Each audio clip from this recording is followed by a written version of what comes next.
la lapho azidlali ne sifuna iqiniso kuphela ne sifuna ukwazi ukuthi thina nithome nini intweni lena nakhona ilitara yenu ngubani ucala ehomutu une case lapha sibathela ngithi nebile nehomutu ngisho nayo kweba siyathokoza ngisho isithabile and then nanisuka esithabile na benkhamba ngigijimisa abantu ngamarogwa ngisho una ungathi awa yabona na ufika lapho yabona na ufika lapho yabona na ufika lapho ulasuku lwakho angisho benigijimisa abantu ngamarogwa nokhokane getana ngisho ngisho alalela ukuthi iye konke angisho benikhokha getana ngithi angisho kubani onikele i-information into so nokuthi lenze into so khulume njengomrofao utshela umrolo ukuthi ngubani umuntu othuma into le usibusiso umuntu okhona lento ngoSalomo nguye bekanobani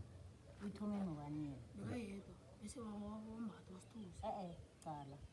umuntu onifundise ukuthi thathani iketani niyenze nje nanje nithusa abantu endleleni apha ngubani usibusise naye ingqondo yakhe le naye kunomuntu oyithengile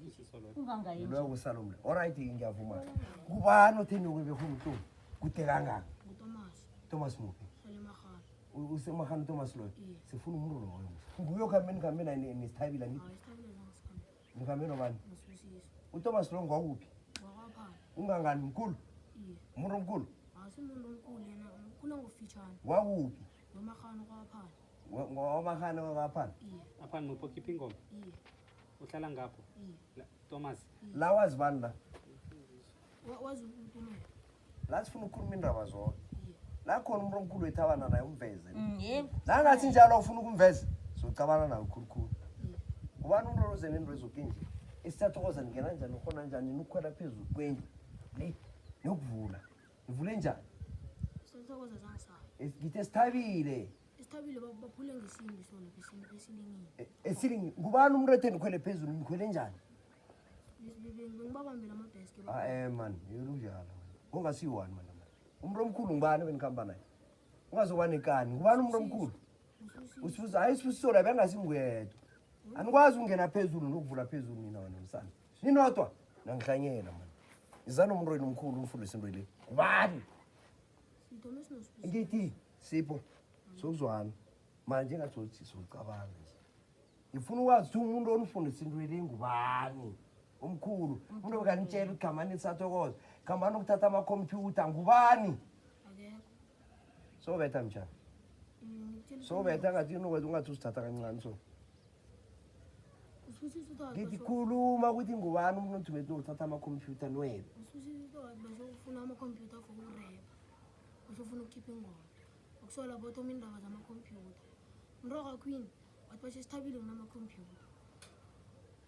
nangunamakhompyutha njalo ngolosini baplana emini bathi basho kose sisithabile sokuthetha amakhompyutha ntambama izulu naliphazimako sasaphuma ngonayo saya lapha nasifika lapha babephethe isimbi besiphethe isimbi saphula lapha esilingini bathi before isilingini umuntu oniphiwa umthetho ukuthi nikhwele la niphezulu ngubani yekela ukudlala yekela ukudlala umuntu omkhulu benikhamba naye ngubani phezulu umuntu omkhulu wawo